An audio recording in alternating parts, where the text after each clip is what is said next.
ঈদ উপলক্ষে ঢাকা ছাড়তে সদরঘাটে মানুষের ঢল। কমলাপুর থেকে সময় মতো ছেড়ে যাচ্ছে ট্রেনগুলো। বাসে জ্বালানি আর যাত্রী সংকটের কথা বলছেন সংশ্লিষ্টরা। ইনশাআল্লাহ আমরা পারবো, আমরা ভালো মতো যেতে পারবো। আমি কখন বাড়ি যাব সে আনন্দ আমি ধরে রাখতে পারতেছি। 50টা তেল নিতে 50 টাকা পাম্পে ঘুরতে হইতেছে, না পাইতাছি তেল, না পাইতাছি যাত্রী, কিন্তু মাঝখানটা কি হইতেছে, জরিমানা দিতেছে। বিদেশি পরামর্শকের মতো উপেক্ষা করে সংসদে সরবরাহ করা হয় নিম্নমানের হেডফোন। এমপিদের অসন্তোষ, অনভিজ্ঞ ঠিকাদারের কারণে শব্দ বিভ্রাট।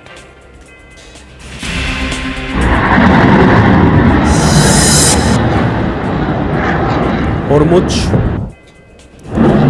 প্রণালীর মিসাইল সাইটে যৌথ বাহিনীর হামলা, আগ্রাসনের শিকার পরমাণু প্ল্যান্টও। আর প্রথমবার হজ কাশেম ক্ষেপণাস্ত্র ছুড়ল ইরান।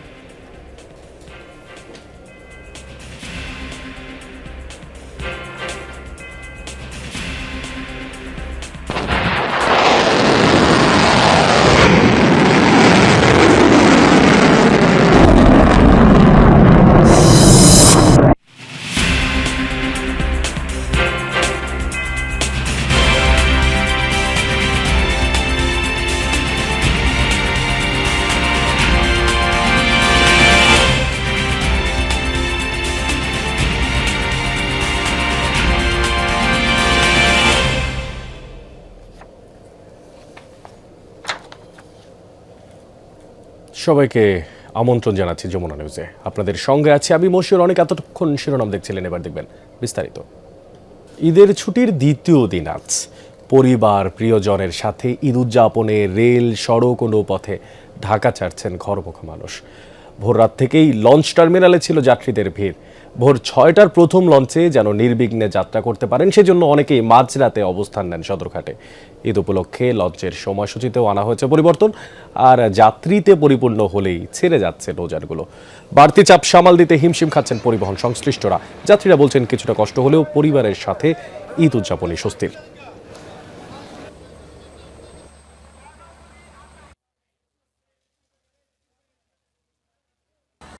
প্রায় 3 বছর পরে বাবার বাড়ি যাচ্ছি, ছোট বাবুকে নিয়ে, এটাই আমাদের ঈদের আনন্দ। কোনো ভোগান্তি হইতেছে না, ভোগান্তি হইতেছে একদিকে যাত্রীদের হইতেছে, যাত্রী আয়সা কোনো সিট শৃঙ্খলাভাবে পাইতেছে না। দাদা দাদি আছে, নানা নানি আছে, সবার সাথে ফ্যামিলির সাথে ঈদ উদযাপন করবে, এই জন্য যাচ্ছে।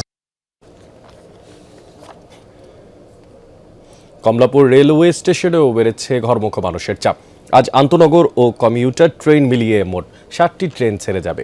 স্টেশন ম্যানেজার মোহাম্মদ সাজ্জেদুল ইসলাম ব্রিফিংয়ে জানান, 10টা পর্যন্ত ছেড়ে গেছে 22টি ট্রেন। সকাল থেকে শিডিউল অনুযায়ী ঢাকা ছাড়ছে ট্রেনগুলো। বড় ধরনের কোনো বিলম্ব নেই এখনও। স্টেশনের প্ল্যাটফর্মগুলোতে প্রবেশের ক্ষেত্রেও রয়েছে কড়াকড়ি ব্যবস্থা। যাত্রা নির্বিঘ্ন করতে সজাগ আছে কর্তৃপক্ষ। পাশাপাশি ট্রেনের ছাদে ভ্রমণ থেকে বিরত থাকার অনুরোধ জানান তিনি।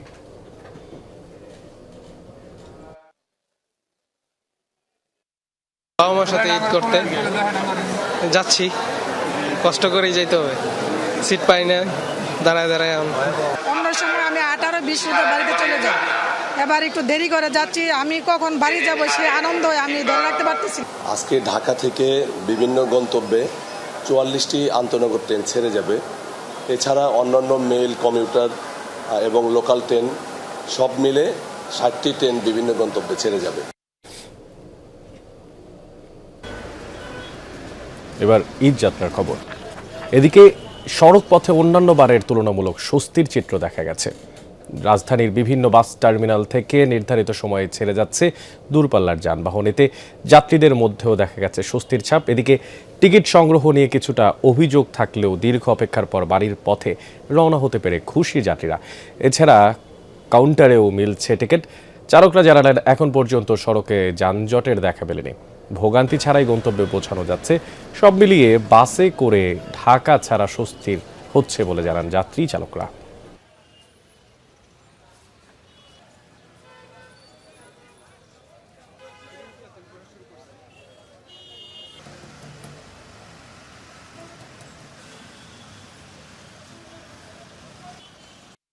পরিবেশ অনেক ভালো লাগতেছে। অন্যবারের তুলনায় অন্যবার অনেক জ্যাম থাকে বা অনেক দুর্নীতি বা সব কিছুই থাকে, তো এবার অনেক পরিবেশ অনেক সুন্দর লাগতেছে, সব কিছু মিলে অনেক ভালো আছে। 30টা 50টা তেল নিতে 50 টাকা পাম্পে ঘুরতে হইতেছে, না পাইতাছি তেল, না পাইতাছি যাত্রী, কিন্তু মাঝখানটা কি হইতেছে, জরিমানা দিতেছি আমরা। রাজধানীর গাবতলী বাস টার্মিনাল পরিদর্শনে গিয়ে কথা বলেছেন সড়ক পরিবহন মন্ত্রী শেখ রবিউল আলম। সরাসরি যাচ্ছি সেই বক্তব্যে। কোনো হয়রানি অথবা কোনো বিড়ম্বনার শিকার তারা হচ্ছেন না, এটা আপনাদের সামনেই আপনারা দেখলেন আর কি, যে আমরা এটা করার চেষ্টা, যে উদ্যোগ আমরা নিয়েছিলাম গত 15 দিন 20 দিন ধরে। এখানে আমাদের পরিবহন সেক্টরের না শুধু সরকারেরও একজন গুরুত্বপূর্ণ মেম্বার অফ পার্লামেন্ট, নির্ধারক, বিশেষ করে পরিবহন সেক্টরটা যিনি খুব চমৎকারভাবে শৃঙ্খলার মাধ্যমে অতীতে রেখেছেন, এখনও রাখছেন, শামসুর রহমান শিমুল বিশ্বাস, তিনিও এখানে উপস্থিত আছেন, এবং এখানে বাকমাল সমিতির যারা আছেন তারাও উপস্থিত আছেন, এবং তারা আমাদের ডিজায়ারটা জানেন, সরকারের ডিজায়ারটা জানেন, তারা সহযোগিতা করছেন। শ্রমিক সংগঠনের নেতারাও আছে, তারা সহযোগিতা করছেন। অর্থাৎ ভাড়া বৃদ্ধি, অতিরিক্ত নেওয়ার কোনো নিদর্শন আমি এখানে পেলাম না, এবং আপনাদের সামনেই সেটা পেলাম না, আপনাদের সামনেই। এবং যে সমস্ত টিম আছে তারাও বলছে যে না, এখানে ভাড়া বেশি নেওয়া হয়নি, যাত্রীদের কোনো অভিযোগ নেই, শৃঙ্খলার সাথে এই বাস স্ট্যান্ড থেকে যাত্রীরা ঢাকার বাইরে যেতে সক্ষম হয়েছে বাস পরিবহনের মাধ্যমে।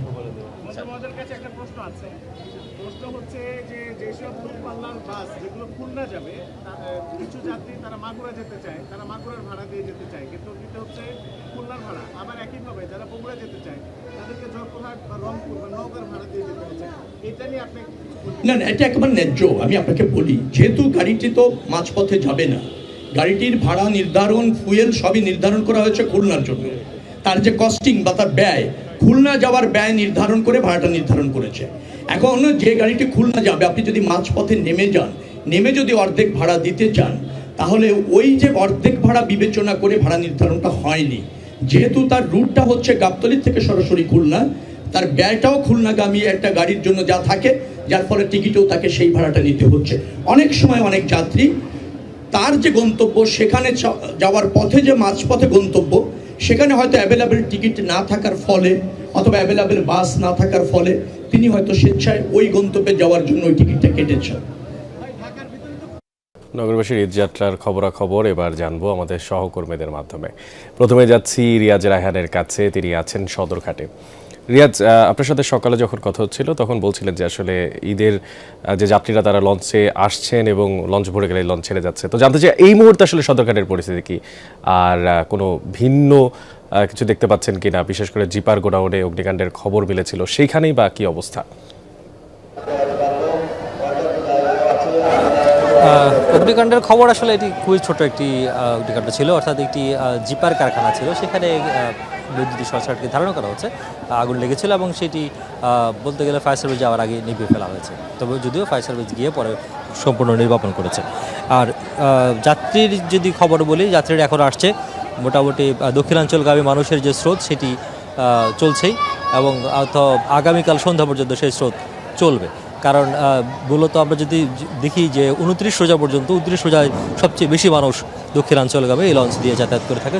সেই হিসেবে আজকে 28 রোজা, কালকে পর্যন্ত ছুটি আছে, কালকে পর্যন্ত সময় আছে। পাশাপাশি যদি চাঁদের উপর নির্ভর করেও পর যদি আগামী পরশু দিন ঈদ না হয়, তার মানে পরশু দিন অর্থাৎ এখনও আজকে বাদ দিলেও এখনও 2 দিন ছুটি আছে বা 2 দিন যাওয়ার মতো সময় রয়েছে। সেই কারণে মানুষের চাপ সকালবেলা ছিল, এবং গতকালকে আমরা যেটা দেখেছি যে একদম ভোরবেলা চাপ ছিল, মাঝখানে পুরো দিন চাপ ছিল না, আবার বিকেল 3টার পর থেকে প্রচণ্ড ধরনের ভিড় ছিল এই সদরঘাট টার্মিনালে। আজকেও ধারণা করা হচ্ছে এই ধরনের হবে। সকাল 9টা-10টা পর্যন্ত প্রায় 37টি লঞ্চ এর মধ্যে ছেড়ে গেছে, তার মধ্যে 41টি লঞ্চ বিভিন্ন গন্তব্য থেকে টার্মিনালে এসে ফিরেছে, যার কারণে এই লঞ্চগুলো পর্যায়ক্রমে ছাড়বে। বরিশালগামী লঞ্চগুলো বিকেলের দিকে ছাড়বে, পাশাপাশি ভোলা বা পটুয়াখালী এবং চাঁদপুর, নোয়াখালী যেই লঞ্চগুলো রয়েছে সেই লঞ্চগুলো কিছুক্ষণ পরপরই ছেড়ে যাচ্ছে। যেই কারণে এই টার্মিনালে খুব একটা ভিড় আপনার চোখে হয়তো এখন পড়বে না, কিন্তু ক্ষণে ক্ষণে ভিড়টা বাড়ছে এবং ক্ষণে ক্ষণে একেবারে ফাঁকা হয়ে যাচ্ছে। আর তবে আমরা যতটুকু খবর নিয়েছি যে একেবারে জগন্নাথ বিশ্ববিদ্যালয় থেকে শুরু করে সদরঘাটের যে রাস্তাটি রয়েছে, এই রাস্তাটি এখনও মানুষের স্রোত রয়েছে। পাশাপাশি ইংলিশ রোড থেকে বা কোর্টকাছারি থেকে শুরু করে সদরঘাট পর্যন্ত পুরো রাস্তাটিতে কোনো ধরনের গণপরিবহন প্রবেশ করতে দেওয়া হচ্ছে না, শুধুমাত্র মানুষের নির্বিঘ্নে যাতায়াতের জন্য। জগন্নাথ থেকে সদরঘাট পর্যন্ত যাত্রীদের ভিড়, বিশেষ করে যারা সদরঘাট দিয়ে যাবেন তাদের বাড়িতে। আমরা এবার একটু জানতে চাই হচ্ছে কমলাপুরে চলে যেতে চাই, ছিলাম নদীঘাটে, এবার যেতে চাই কমলাপুর রেল স্টেশনে। সেখানে অপেক্ষায় আছেন সহকর্মী তানভীর সিদ্দিক টিপু। টিপু, কেমন দেখছেন ট্রেনে নগরবাসীর ঈদযাত্রা, আর কয় তারিখের ফিরতি টিকিট দেওয়া হচ্ছে আজ? কারণ ফিরে আসারও তো একটা বিষয় আছে।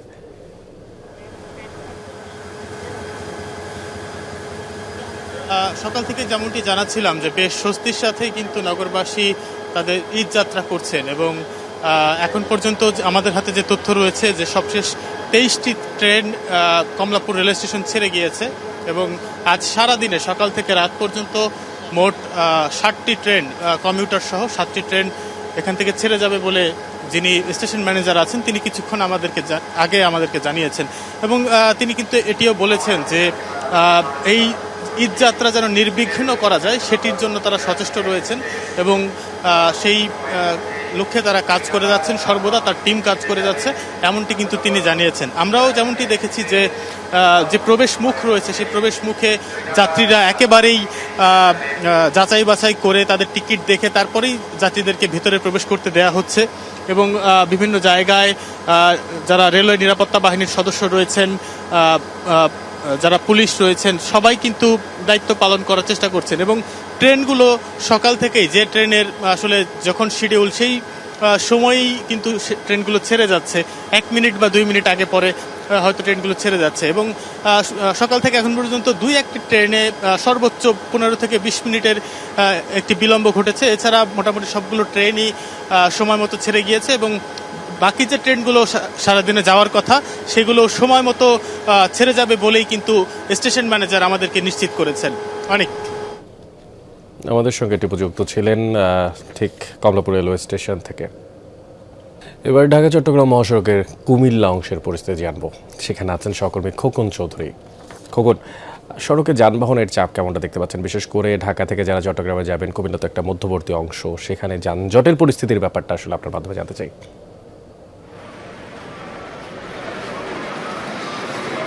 অনেক আসলে আমরা সকাল থেকেই কুমিল্লার যে 105 কিলোমিটার অংশ রয়েছে বিভিন্ন স্থানে কিন্তু আমরা ঘুরে দেখেছি এবং খবর নিয়ে জেনেছি। এখানে কিন্তু আর দুদিন বাদেই ঈদ, এবং ঈদে কিন্তু ঘরমুখী মানুষের যেই চাপ সেটি কিন্তু আসলে সড়কে আসলে বোঝা যায়, এবং প্রচুর গাড়ির চাপ রয়েছে। তবে এবছর কিন্তু আসলে এই ঈদ যাত্রাকে নির্বিঘ্ন করার ক্ষেত্রে কিন্তু প্রশাসনের পক্ষ থেকে ব্যাপক উদ্যোগ নেওয়া হচ্ছে। এর মধ্যে যুক্ত হয়েছে সাথে রোভার স্কাউটের যে সদস্যরা রয়েছেন তারাও, পাশাপাশি সেনাবাহিনীর সদস্যরাও কিন্তু যানজট নিয়ন্ত্রণে কাজ করছেন। তবে বিবৃতির জায়গা যেটি দাঁড়িয়েছে যে বিভিন্ন যে বাজারগুলো রয়েছে, যেমন আমি এখন রয়েছি চান্দিনা বাস স্ট্যান্ড এলাকায়, এখানে কিন্তু আসলে যেখানে সেখানে যত্রতত্র গাড়ি থামিয়ে যাত্রী উঠানামা করানোর কারণেই কিন্তু আসলে মহাসড়কের যে চিরচেনা যে একটি দ্রুতগতি সেটি এখানে আসলে কিন্তু ধীরগতিতে রূপ নেয়, ফলে কিছু জায়গায় বাধাগ্রস্ত হচ্ছে। তবে সবচাইতে ভোগান্তির যে চিত্রগুলো আমরা এ পর্যন্ত খবর পেয়েছি কুমিল্লা সিলেট আঞ্চলিক মহাসড়ক, সেখানে কিন্তু আসলে কয়েকটি বাজার রয়েছে, সেই বাজারে কিন্তু আসলে নিয়মিতই যানবাহনের যে চাপ বৃদ্ধি হলেই কিন্তু বিশেষ করে যানজটের সৃষ্টি হয়, সেখানেই কিন্তু আসলে ভোগান্তির কথা আমরা শুনতে পেয়েছি। তবে ঢাকা চট্টগ্রাম মহাসড়কে কিন্তু আসলে নির্বিঘ্নভাবেই মানুষ ঈদে ঘরমুখী মানুষ যাত্রা করতে পারছেন, এমনটাই আমরা দেখেছি এখন পর্যন্ত। অনেক কুমিল্লার চান্দিনা থেকে আমাদের সঙ্গে যুক্ত ছিলেন খোকন চৌধুরী, জানাচ্ছিলেন সেখানকার যানজটের সবশেষ খবরাখবর। ঈদযাত্রার দ্বিতীয় দিনে মহাসড়কগুলোতে বেড়েছে যানবাহনের চাপ। প্রিয়জনের সাথে ঈদ আনন্দ ভাগাভাগি করতে গ্রামের বাড়ি ছুটেছেন মানুষরা। আর সকাল থেকে ঢাকা টাঙ্গাইল ও ঢাকা ময়মনসিংহ মহাসড়কে কয়েক গুণ গাড়ির চাপ বেড়েছে। আর এতে করে ঢাকা ময়মনসিংহ মহাসড়কের টঙ্গী, কলেজ গেট, বোর্ড বাজার ও চান্দিনা চৌরাস্তায় দেখা গেছে গাড়ির ধীরগতি। তবে পরিবহন সংকট দেখিয়ে 3-4 গুণ বাড়তি ভাড়া আদায়ে ক্ষুব্ধ যাত্রীরা। যানজট নিরসন ও যাত্রীদের নিরাপত্তায় আইন শৃঙ্খলা বাহিনীর সদস্যরা কাজ করছেন। আর এদিকে ঢাকা টাঙ্গাইল মহাসড়কের চন্দ্রা ত্রিমোর ও আশেপাশের এলাকায় বেড়েছে যানবাহনের চাপ। আর এতে করে নবীনগর চন্দ্রা মহাসড়কের ওয়ালটন কারখানা থেকে চন্দ্রা ও আশেপাশের এলাকায় যানবাহন ধীর গতিতে চলছে। আর অন্যদিকে যাত্রী ও যানবাহনের চাপ থাকলেও দুর্ভোগ নেই পাটুরিয়া আর দৌলদিয়া নৌ রুটে। সকালের দিকে মোটরসাইকেল আর ব্যক্তিগত গাড়ির চাপ ছিল বেশি, তবে বেলা 10টার পর থেকে বাড়ে দূরপাল্লার যানবাহন। যাত্রী ও যানবাহন পারাপারে এই নৌ রুটে ছোট বড় মোট 17টি ফেরি চলাচল করছে।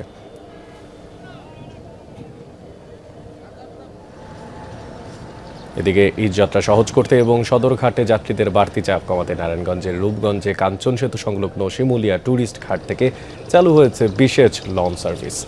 দ্বিতীয় দিনে ঘাট থেকে ছেড়ে গেছে 4টি লঞ্চ। সকাল 8টায় পুরভি 1 লঞ্চটি বরিশালের উদ্দেশ্যে ছেড়ে যায়। এরপরে সকাল 9টা থেকে 10টার মধ্যে আরও 3টি লঞ্চ চাঁদপুরের উদ্দেশ্যে রওনা হয়। আগামীকাল থেকে একই ঘাটে যাত্রী পরিবহনে যুক্ত হচ্ছে কার্নিভাল ক্রুজ সার্ভিস, যা বরিশাল ও ভোলা নৌ রুটে চলাচল করবে। তবে এই রুটে যাত্রী চাপ অনেকটাই কম। কালবৈশাখী ঝড়ে ভোলার মেঘনা নদীতে ডুবো চরে আটকে যাওয়া এমভি সুগন্ধা নামের একটি যাত্রীবাহী লঞ্চের 104 জন যাত্রীকে নিরাপদে উদ্ধার করেছে কোস্টগার্ড। মঙ্গলবার ভোরে ঢাকা থেকে হাতিয়ার উদ্দেশ্যে যাত্রা করে লঞ্চটি। এরপর চাঁদপুরের হাইমচর সংলগ্ন চর ভৈরবী এলাকায় দুর্ঘটনার শিকার হয় লঞ্চটি। উদ্ধারকৃত যাত্রীদের রাত 10:30টার দিকে ভোলার ইলিশা লঞ্চ ঘাটে পৌঁছে দেওয়া হয়। কোস্টগার্ড থেকে জানানো হয়, মঙ্গলবার ভোর 4টার দিকে প্রবল বাতাসের কারণে নিয়ন্ত্রণ হারিয়ে লঞ্চটি চরে আটকে পড়ে। এই সময় লঞ্চের একজন যাত্রী জাতীয় জরুরি সেবা নম্বর 999-এ কল দিয়ে সাহায্য চাইলে বিষয়টি কোস্টগার্ডের নজরে আসে। খবর পাওয়ার পরেই দ্রুত উদ্ধার অভিযান শুরু করেন কোস্টগার্ডের কালীগঞ্জ স্টেশন। মাত্র 40,000 টাকার জন্য বন্দুকের নলের মুখে বাড়ি থেকে উচ্ছেদ, এমনটাই ঘটেছে টাঙ্গাইলের মধুপুর রাবার বাগানে। এক গারো পরিবারকে রাবার বাগান কর্তৃপক্ষের উচ্ছেদ চেষ্টার ঘটনার ভিডিও সামাজিক যোগাযোগ মাধ্যমে ছড়িয়ে পড়লে চারিদিকে ওঠে নিন্দার ঝড়। তাৎক্ষণিক ঘটনাস্থলে গিয়ে ভুক্তভোগী পরিবারকে সহায়তা প্রদান করেন উপজেলা নির্বাহী কর্মকর্তা। টাঙ্গাইল মধুপুরের কালাপাহাড় এলাকা, বিস্তৃত রাবার বাগানের ভেতর দেখা যায় ছোট্ট একটি ঘর। সেখানেই থাকেন গারো নারী রমেন কবি ও তার পরিবার। 8 বছর ধরে বনের ভেতরেই বসবাস করছিল পরিবারটি।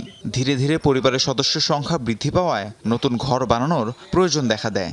নিয়মমাফিক বন কর্তৃপক্ষের কাছে অনুমতি চায় পরিবারটি। অনুমতি দেওয়ার কথা বলে 1 লাখ টাকা ঘুষ চেয়ে বসে গার্ড নায়েব আলী ও মঞ্জু।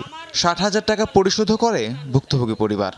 বাড়িঘর টিনটুন নাই, আমি ঘর বাড়াবার চেষ্টা করার জন্য ওরা 60,000 মঞ্জু আর নায়েব আলী 60,000 টাকা দিচ্ছে। আমার হুসুর থেকে 50,000 টাকা দিচ্ছে। গামছা দিয়া ডাকা মেরে আমার মারবার চাইছিল। পরে আমি আবার নাঠি নিয়ে উঠছি।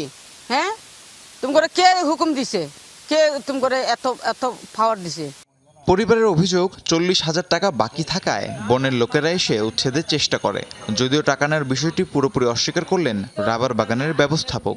একটা ম্যানেজার এখন এই জায়গায় দায়িত্ব নিয়ে আইসা হঠাৎ করে কোনো বিনা নোটিশে, ঠিক আছে, অতর্কিতভাবে হামলা চালায়, একটা পরিবারকে উচ্ছেদ করে একটা পায়তারা চালায়। সামাজিক যোগাযোগ মাধ্যমে একটা ভুল মেসেজ পৌঁছেছে। এখানে আসলে উচ্ছেদের কোনো ঘটনা ঘটেনি। যদি আমার কাছে এরকম কোনো অভিযোগ করতো তাহলে সেটা আমরা তদন্ত সাপেক্ষে ব্যবস্থা নিতাম, কিন্তু কোনো অভিযোগ তো করে নাই। এটা তো একটা কার কাছে স্যার অভিযোগ করলো। সামাজিক যোগাযোগ মাধ্যমে বন্দুকের নলের মুখে গারো পরিবারকে উচ্ছেদের ভিডিও দেখেন উপজেলা নির্বাহী কর্মকর্তা। তাৎক্ষণিক ঘটনাস্থলে গিয়ে ভুক্তভোগী পরিবারকে সহায়তা প্রদান করেন তিনি। তাদেরকে জোরপূর্বক সরিয়ে দেওয়া হয়েছে। তো ওই জায়গা থেকে আমি দেখলাম যে ফ্যামিলিটা খুবই হতদরিদ্র এবং মানবিক একটা ইস্যু। তার বাচ্চা কাচ্চার সংখ্যা ওই লোকের প্রায় 11 জন। তারপর তাদেরকে একটা আশ্বস্ত করা নিয়ে আসলাম যে আপনারা থাকেন, আমরা দেখতেছি কিভাবে কি করা যায়, এবং সরকারের পক্ষ থেকে আপনাকে যে ক্ষতিটা হয়েছে রাবার বাগান কর্তৃপক্ষ ম্যানেজার সাহেব যেমন জানালো যে খুঁটি যেগুলো অপসারণ করছে বা ভাঙছে ওটা তাদেরকে দিয়ে দিব। স্থানীয়দের অভিযোগ, রাবার বাগানের বহু জায়গা কর্তৃপক্ষের উদাসীনতায় প্রভাবশালীদের দখলে চলে গেছে।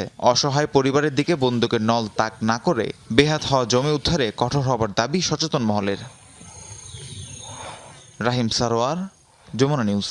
এবার ইরান ইসরায়েল যুদ্ধ প্রসঙ্গ। হরমুজ প্রণালীর কাছাকাছি মিসাইল সাইট লক্ষ্য করে ভয়াবহ হামলার দাবি করেছে যুক্তরাষ্ট্র ও ইসরায়েল। ছোড়া হয়েছে 5,000 পাউন্ডের বাংকার বাস্টার বোমা। দাবি বিপুল অ্যান্টিশিপ ক্রুজ মিসাইল ছিল সেখানে। যৌথ অভিযানের টার্গেট হয়েছে বুশেহের পরমাণু প্ল্যান্টও। ইরানের দাবি স্থাপনার কোনো ক্ষয়ক্ষতি বা প্রাণহানি হয়নি। রাজধানীর আরও কয়েকটি সামরিক স্থাপনাতেও হয়েছে হামলা। আইডিএফ এর দাবি এই পর্যন্ত কয়েকশো কমান্ড সেন্টারে চালানো হয়েছে হামলা। ইরানও পাল্টা জবাবে পিছিয়ে নেই। ইসরায়েলি শহর রামাত গানে মিসাইল হামলায় 2 জন নিহত হয়েছেন। চলমান যুদ্ধে দেশটিতে মোট প্রাণহানি 15। তেল আবিবে রেল স্টেশন লক্ষ্য করেও হামলা চালিয়েছে ইরান। উপসাগরীয় দেশগুলোয় মার্কিন সামরিক স্থাপনা লক্ষ্য করে চলেছে ড্রোন মিসাইল।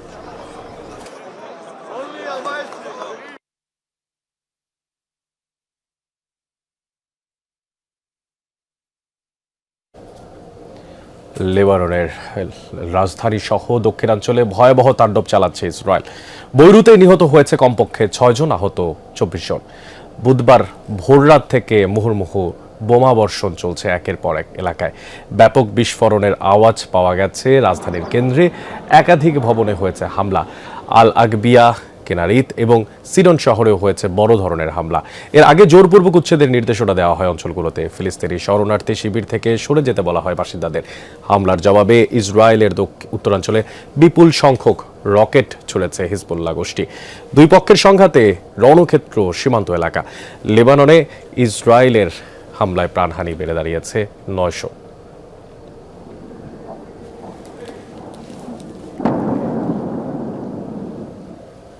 এবার চলমান যুদ্ধে প্রথমবার হজ কাশিয়াম ব্যালিস্টিক ক্ষেপণাস্ত্র ছুড়েছে ইরানের রেভলিউশন গার্ড IRGC, যা দিয়ে ইসরায়েলের তেল আবিব, জেরুজালেম ছাড়াও কাতার, কুয়েত, আমিরাত ও ইরাকের বিভিন্ন মার্কিন অবস্থান লক্ষ্য করে হামলা চালানো হয়েছে।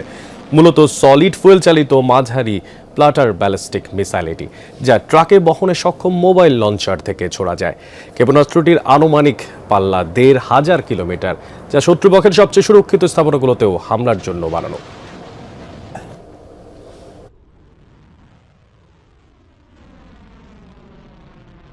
ইরান যুদ্ধ বন্ধে মধ্যস্থতার চেষ্টা করবে তুরস্ক। আর সেই লক্ষ্যে মধ্যপ্রাচ্যের বিভিন্ন দেশে সফর শুরু করেছে তুর্কি পররাষ্ট্রমন্ত্রী হাকান ফিদান। মঙ্গলবার আঙ্কারার কানাডার পররাষ্ট্রমন্ত্রী অনিতা আনন্দের সঙ্গে বৈঠকের পরে যৌথ সংবাদ সম্মেলনে অংশ নেন তিনি। বলেন, যুদ্ধ বন্ধের উপায় খোঁজার চেষ্টা করবে তুরস্ক। কিভাবে দীর্ঘস্থায়ী শান্তি নিশ্চিত করা যায় সে বিষয়ে আঙ্কারার মতামত তুলে ধরবেন মধ্যপ্রাচ্যের দেশগুলোর কাছে। জানান, হরমুজ প্রণালীতে অবরোধের প্রভাব পর্যবেক্ষণ করছে তুরস্ক। চলমান পরিস্থিতিতে দেশটির জ্বালানি বাজারও ক্ষতিগ্রস্ত। আলোচনার মাধ্যমে সব সমস্যার সমাধান হবে এমন আশাবাদ ব্যক্ত করেন তিনি।